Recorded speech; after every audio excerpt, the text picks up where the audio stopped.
Das hier war einer meiner größten Träume.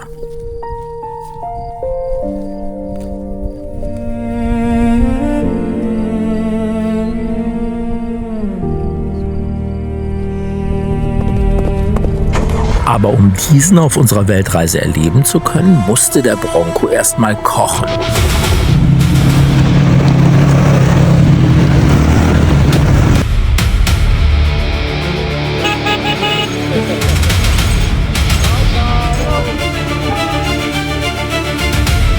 Dann brannte schon wieder ein Zündkabel durch.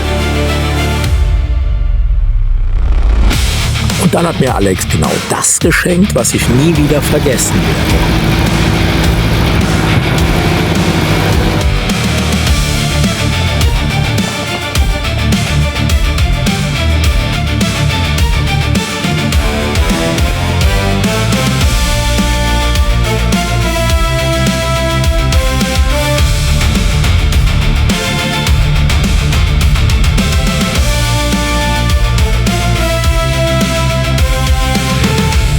Bevor Alexandra und ich unsere Weltreise überhaupt geplant hatten, gab es einen Ort, den ich unbedingt einmal sehen wollte.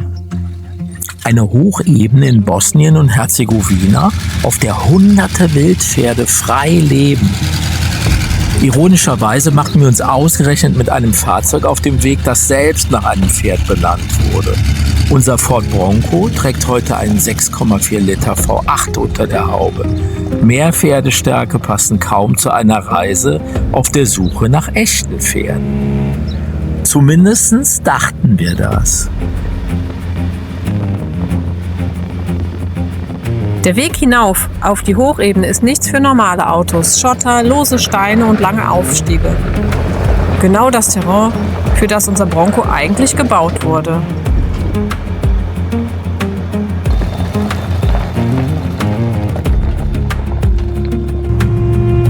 Doch plötzlich stieg die Temperatur immer weiter. Unser Bronco begann zu kochen. Manchmal erinnert uns dieses Auto daran, dass es inzwischen 35 Jahre alt ist.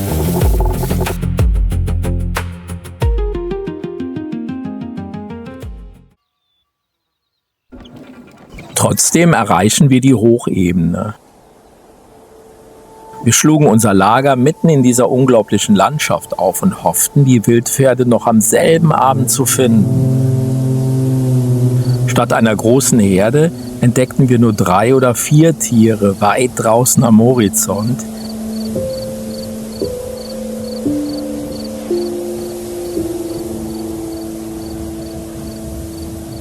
Ehrlich gesagt, ich war enttäuscht.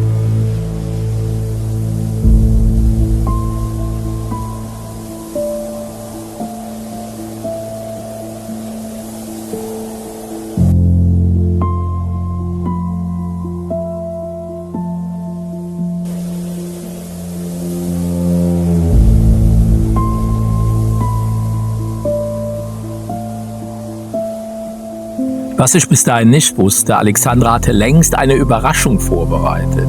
Sie hatte einen Guide organisiert, der die Wildpferde seit Jahren kennt. Mein Traum bekam eine zweite Chance. Doch unsere Reise wäre nicht unsere Reise, wenn alles nach Plan laufen würde.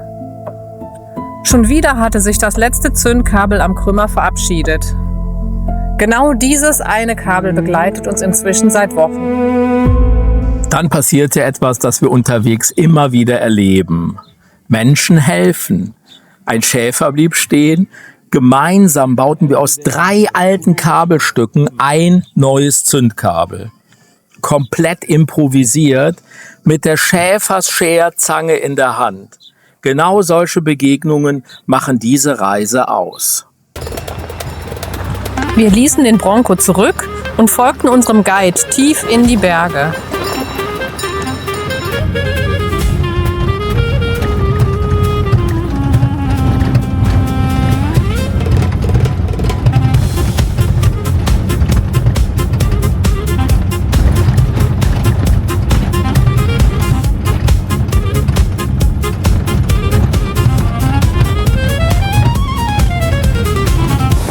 Mit jedem Kilometer stieg die Hoffnung.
Und dann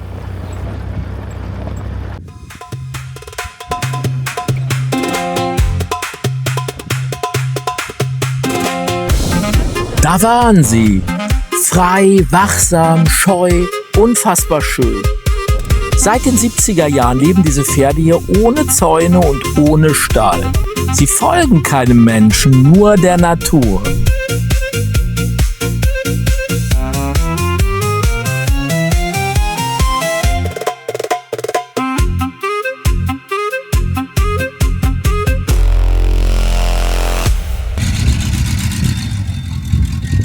Vielleicht war deshalb dieser Ort für mich immer was Besonderes.